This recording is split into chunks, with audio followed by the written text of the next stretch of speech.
ខ្ញ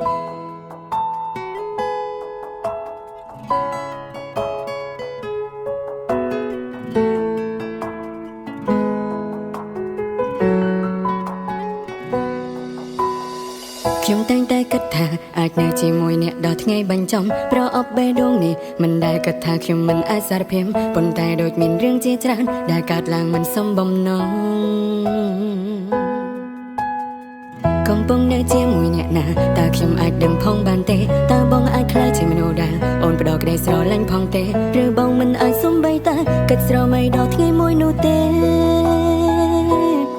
ប្រហែលជាមិនខ្លាចខ្យល់ខ្លាំងពេកទឹកភ្នែកបងនេះហូរមិនឈប់បងអន់ខ្លាំងណាស់ដែលមិនធ្វើឲ្យអូនស្រឡាញ់បងបានបងស្ដាយណាស់ដែលបងមកយើងមិនត្រូវពេលតែបងត្រូវតែទទួលយកទាំងសៀមស្ងាត់មិនអាចណាស់ត្រឹមថតរូបជួបជុំសំដូចជាមិនប្រហែលជាមិនក្លាប់លៀងខ្លាំងពេកទៅគេមិនដាផ្លូវនេះរួមខ្ញុំតើខ្ញុំកំសត់ពេកតែមិនខ្លាចសុំបីសារភាពក្ដីស្រឡាញ់ទៅថ្លៃខ្ញុំដែលតែគូពងដែលគេគូក្បាលនៅគេតែឈ្មោះគេការចងចាំពីគេតបបានត្រឹមសំងាត់ក្នុងចិត្តគ្មានថ្ងៃអាចនេះ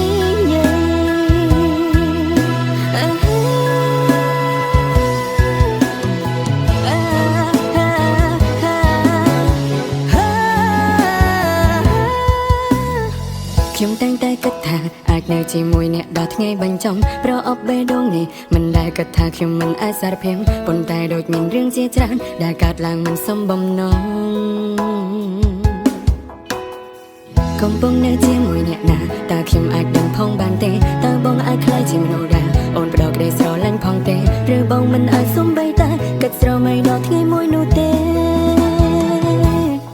ប្រហែលជាមិនខ្លាចខ្យល់ខ្លាំងពេកទឹកភ្នែកបងនេះហូរមិនឈប់បងអន់ខ្លាំងណាស់ដែលមិនធ្វើឲ្យអូនស្រឡាញ់បងបានបងស្ដាយណាស់ដែលបងមកយើងមិនត្រូវពេលតែបងត្រូវតែទទួលយកទាំងសៀមស្ងាត់មិនអាចណាស់ត្រឹមថតរូបជួបជុំសំដូចជាមិនប្រហែលជាមិនក្លាប់លៀងខ្លាំងពេកទៅគេមិនដាផ្លូវនេះរួមខ្ញុំតើខ្ញុំកំសត់ពេកតែមិនខ្លាចសុំបីសារភាពក្ដីស្រឡាញ់ទៅថ្លៃខ្ញុំដែលតែគូពងដែលគេគូក្បាលនៅគេតែឈ្មោះគេ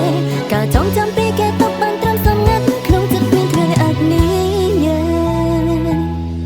ប្រហែលជាមិនខ្លាចខ្យល់ខ្លាំងពេកទឹកភ្នែកបងនេះហូរមិនឈប់បងអន់ខ្លាំងណាស់ដែលមិនធ្វើឲ្យអូនស្រឡាញ់បងបានបងស្ដាយណាស់ដែលបងមកយើងមិនត្រូវពេលតែបងត្រូវតែទទួលយកទាំងសៀមស្ងាត់មិនអាចណាស់ត្រឹមថតរូបជួបជុំសំដូចជាមិនប្រហែលជាមិនក្លាប់លៀងខ្លាំងពេកទៅគេមិនដាផ្លូវនេះរួមខ្ញុំតើខ្ញុំកំសត់ពេកតែមិនខ្លាចសុំបីសារភាពក្ដីស្រឡាញ់ទៅថ្លៃខ្ញុំដែលតែគូពងដែលគេគូក្បាលនៅគេតែឈ្មោះគេការចងចាំពីគេតបបានត្រឹមសំងាត់ក្នុងចិត្តគ្មានថ្ងៃអាចនេះ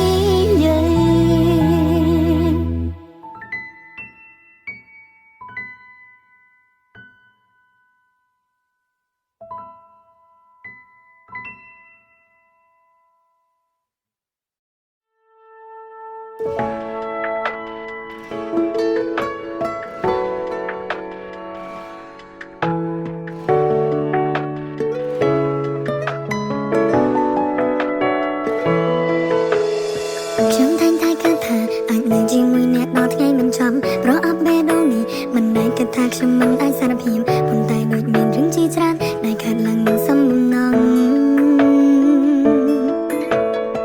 កំពុងនៅជាមួយអ្នកណាតើខ្ញុំអាច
ខ្លាំងពេកថាភ្នែកអូននេះហូរមិនឈប់